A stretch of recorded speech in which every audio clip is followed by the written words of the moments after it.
This particular story is an ancient Egyptian tale rewritten. I don't fully remember where I got it from, but it hit my heart to write the story, so I decided to write a book to share one of my favorite ancient Egyptian tales that was lost to time. The Mage's Scroll versus the Son of Egypt, by Faisal Campbell, Chapter 1 and the Shadow from the South. The great river was a mirror of liquid sapphire under the reign of the pharaoh, a ruler whose heart was weighed daily against the feather of Mayat and found to be in perfect equilibrium. In those days, the land did not merely exist, it resonated. The massive limestone temples were not merely buildings, but living instruments of the divine word, maintained by an order of magi who understood that the architecture of the world was held together by sacred sound and pure intent. Abundance was the law of the land. The brother nations of the north and the south shared more than a border. They shared a lineage of the hidden arts. While the southern kingdom of Ethiopia was known for the raw, primal power of the earth and the deep fires of the mountains, the northern kingdom of Egypt remained the keeper of the master's lattice, the refined wisdom passed down from the great ibis Thoth before he ascended to the celestial horizons. The day of the great challenge began like any other. The courtyard of the pharaoh was filled with the gentle hum of sacred duties. Scribes recorded the harvest on papyrus that seemed to shimmer with inner light, and the air carried the scent of frankincense and the distant spray of the cataracts. Both lands were rich beyond measure. Gold was as common as the dust of the fields, used not for greed, but to catch the light of the sun and ground it into the earth. The silence was shattered by the arrival of a magus from the south. He did not arrive with a caravan of peace, but alone, his robes trailing the crimson dust of the high plateaus. His presence felt like a discordant note in a perfect song. He did not bow, he stood like a jagged rock in a calm stream. "I seek the one who sits upon the throne of the ibis," the magus thundered, his voice heavy with an unnatural gravity. The pharaoh, draped in linen as white as a cloud, and adorned with pectorals of solid gold, looked upon him with the patience of a father. "The master has left his chair empty for the worthy, but his hospitality remains for all. Speak, brother from the south." The Ethiopian's eyes flashed with a cold, competitive fire. He reached into the folds of his garment and produced a scroll, wrapped in the finest dark leather and bound by 7 heavy seals of pure, solid gold. The north preens itself like a peacock, claiming to be the eldest and greatest in the arts of the master. The visitor sneered, "But pride is a heavy cloak that hides a hollow chest. I come with a challenge from the highlands. If the magi of the river truly possess the vision of the unseen, let them prove it now." He held the scroll aloft, the gold seals glinting fiercely in the sun. "Read the words written within this vessel. Do not break the gold. Do not pierce the leather. If your highest cannot see the ink through the skin, then the claim of your greatness is ended. You shall strike your name from the first rank, and your magi shall travel south to serve as acolytes to the masters of Ethiopia." A collective gasp, like a sudden intake of air before a storm, rushed through the courtyard. The high maji, men who could command the wind and the stone, felt a cold shiver. This was a direct attack on the root of their spirit. The pharaoh, sensing the shift in the atmosphere, maintained his center. "We do not fear the truth, for truth is our foundation. You shall be treated as a prince. Stay within our walls, taste our wine, and rest in our chambers. In 3 days, when the sun reaches its zenith, the scroll shall be read." As the Ethiopian was led away to a suite of unparalleled luxury, the pharaoh turned to his son, the high priest. The weight of an entire civilization's honor now rested on a single question. Could they perceive the spirit of the word while the golden body of the scroll remained closed? Chapter 2. The Architect in the Garden. For 2 suns and 2 moons, the capital of the north was a hive of silent desperation. In the private sanctums of the great temple, the most senior magi gathered, their faces etched with the lines of decades spent in study. They burned the finest Kifi incense and sat in circles of cedar wood, attempting to project their focus into the unseen. But the golden seals on the southern scroll were heavy and thick, acting as a physical and mental barrier that defied their every effort. "It is an impossible task," the elders whispered, their voices brittle. "To see the ink through the leather and gold is a feat beyond our current reaching. We know the laws. but the application of this specific site has eluded us. The high priest, son of the Pharaoh, felt the cold shadow of failure lengthening across his heart. He was a man of vast knowledge, yet as he sat in the silence of his own garden, the scrolls of his ancestors seemed like heavy stones. If he could not protect the sovereignty of the North, the honor of the kingdom would be tarnished, and his people would be reduced to servants in a land that was once their equal. He returned to his dwelling on the evening of the second day, his spirit weary and his countenance darkened. His wife, seeing his distress, approached him with a vessel of cool water. "The weight you carry is visible, my lord. Has the scroll refused to speak?" "It is silent," the high priest replied, his voice a low rasp. "The Magi are baffled. Tomorrow, when the sun stands at its peak, we must either reveal the secret or bow our heads in defeat. Egypt shall be known as second best, and we shall be made servants to the Magi of the south." In the corner of the room, the high priest's young son was sitting quietly on a mat of woven reeds. At his father's words of doom, the boy began to laugh softly to himself. The high priest turned, his nerves frayed by the gravity of the situation. He approached his son, his voice trembling with offense. "Why do you laugh? This is a grave hour for our house. There is no magus in all the North who can perform this task, and yet you find mirth in our struggle." The boy looked up at his father, his face bright and calm. "Father, do not be angry. I laugh because the heavens must be smiling upon us. This very task, this challenge that has brought such stress to the temple, I accomplished it just last night. I set it as a challenge to myself to see if I could use my own mind to perceive what is hidden." The high priest stared in disbelief. "Do not play with me, boy. This is no game. The fate of the kingdom is not a toy for your amusement." "I tell you the truth and I do not lie," the son assured him. "I can perform this feat." Determined to see if his son was merely boasting, the father turned away without another word. He walked down the long corridor to his personal office, a room filled with heavy stone tablets and ancient papyri. He sat at his cedar desk, took a clean scrap of papyrus, and hurriedly scrawled a short letter. He folded it 3 times, placed it face down on his desk, and walked back to the living quarters, leaving the letter alone in the locked room. He stood before his son, his arms crossed. "If you speak the truth, if you have truly mastered this site, tell me exactly what I have just written and left upon my desk in the study." The boy did not move. He did not even look toward the hallway. He simply closed his eyes for a moment, then began to speak. He repeated the letter word for word, verbatim, as if he were standing directly over the desk in the other room. The high priest stood paralyzed. He did not think of ancient gods or hidden powers. He simply saw that his son had found a way through the problem that the elders had missed. With a surge of pride and profound relief, he realized the answer to the kingdom's salvation had been sitting in his own home. "You have saved the North," the priest whispered. He arose the next morning with a light heart and a spirit of iron. He told his son, "You shall come with me to the court, but stay in the back. Stay quiet in the shadows of the pillars until I call for you." The boy agreed, smiling with the simple eagerness of a son who wanted to make his father proud and see the arrogant magus of the South met with the truth. Chapter 3. The Shadow and the Seed. The third morning arrived with a heat that seemed to press the very breath from the air. The great courtyard of the Pharaoh was a sea of white linen and shimmering gold.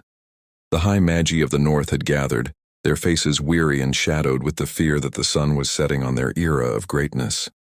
They stood in a semicircle, a wall of silent men awaiting the final judgment of their craft. The Ethiopian magus strolled into the center of the court.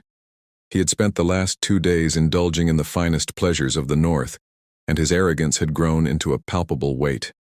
He moved with a swagger, his eyes scanning the crowd with a predator's satisfaction. To him, the golden seals on his scroll were an impenetrable fortress of his own making. At the far end of the court, atop the dais of the throne, the pharaoh sat in silent majesty. At his right hand stood the high priest. Seeing the moment of confrontation had arrived, the high priest descended the steps, moving from his father's side with a gait of immense pride, honor, and dignity. He did not approach as a man in fear, but as the protector of the master's lattice. He stopped before the visitor, his presence a calm, steady light against the Ethiopian's chaotic fire.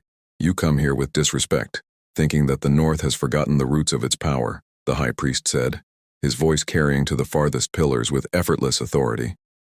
But I assure you, your task is so simple that even our youngest student can perform it.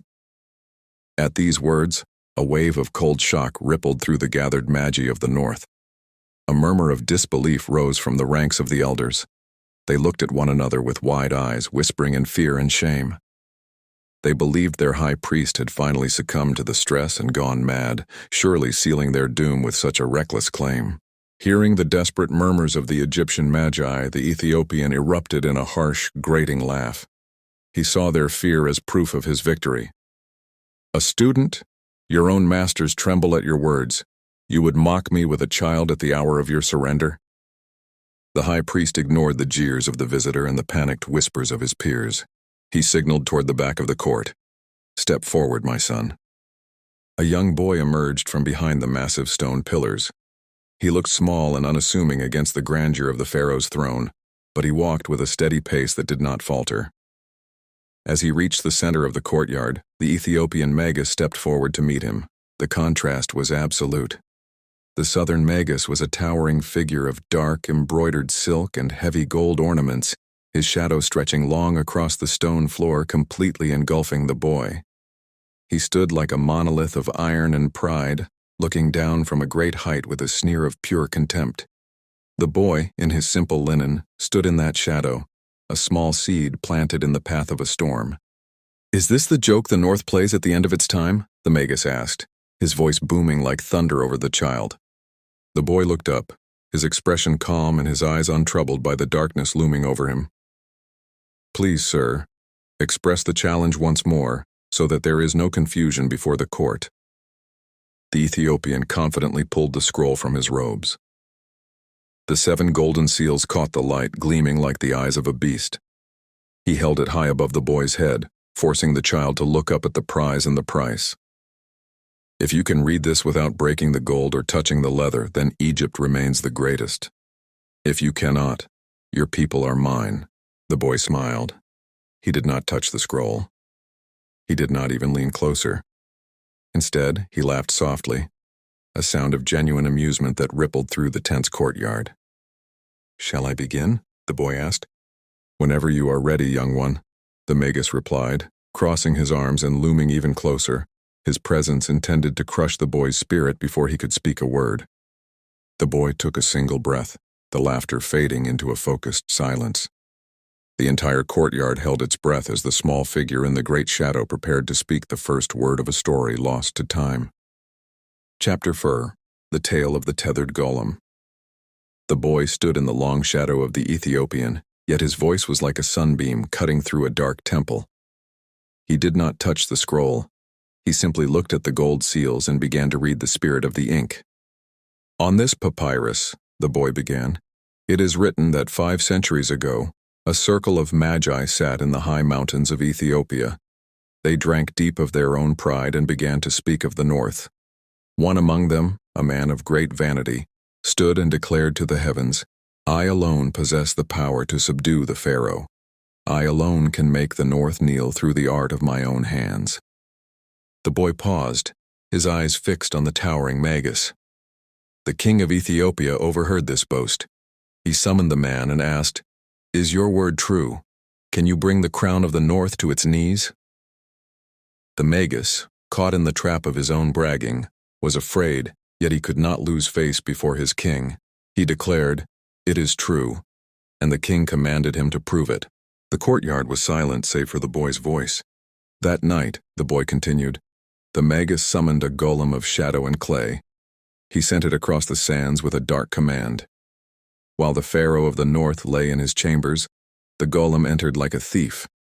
It seized the pharaoh's body, spirited him across the border into Ethiopia, tied him to a post of stone, and beat him until his flesh was bruised.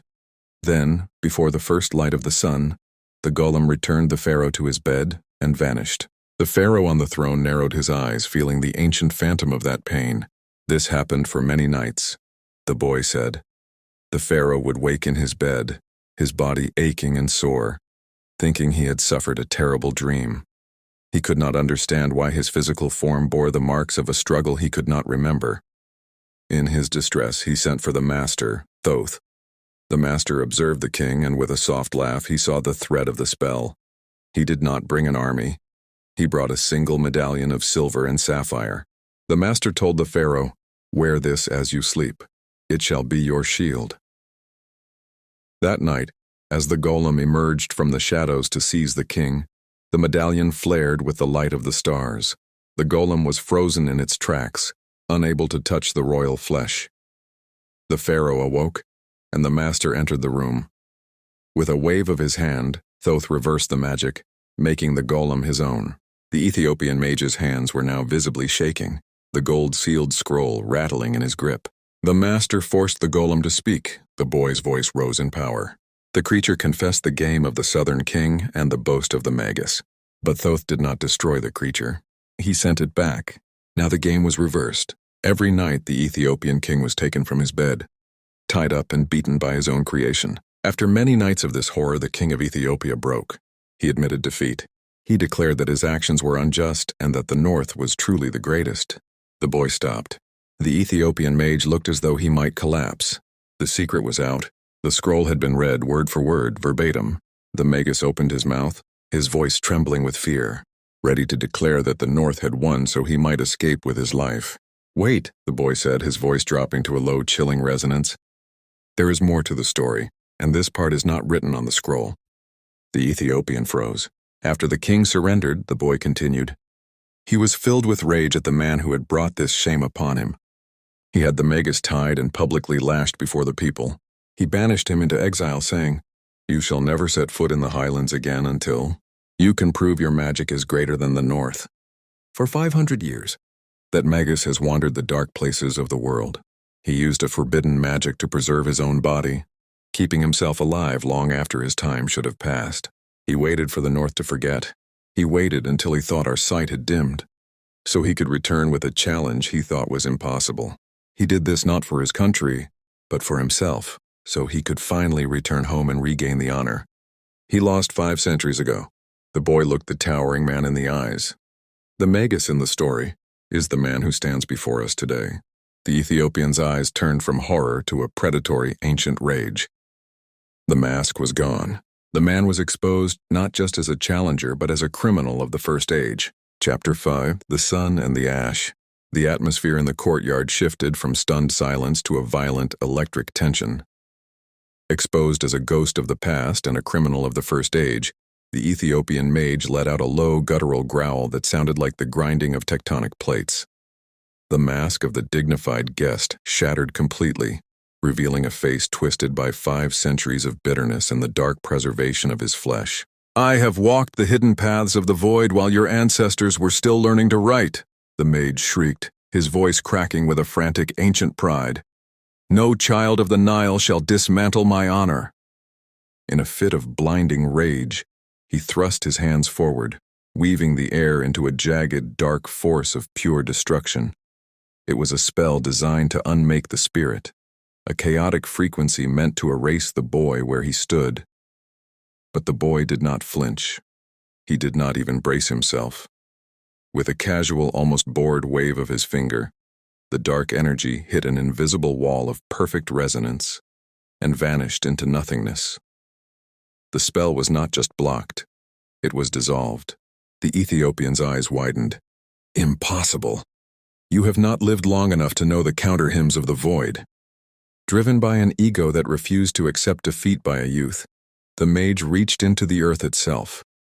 The stone floor beneath him cracked as he summoned a massive golem of shadow and jagged obsidian, 3 times the size of the one from his past. The creature roared with a sound of hollow wind and lunged to seize the boy. The boy simply looked up and raised a single finger.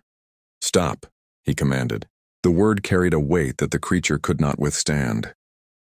The golem froze mid-leap, its dark form vibrating violently for a heartbeat before it burst into a cloud of harmless gray dust that settled softly upon the stone. The Ethiopian stepped back, his breath coming in ragged gasps. He realized then that he was not fighting a child, but a force he could not quantify. In a final, desperate act of madness, He bit his own tongue and used the blood to draw a forbidden sigil in the air. A swirling violet vortex tore open, a gateway to a realm of shadows, and from it emerged a great serpent of the abyss, its scales shimmering with poison and its eyes burning with a hateful fire. Sensing he could not defeat the boy, the mage directed the serpent at the throne. "If I cannot have my honor, you shall have no king," he screamed, sending the beast directly at the pharaoh. The courtyard erupted in panic, but the boy moved with the speed of a thought. He leaped between his grandfather and the lunging predator.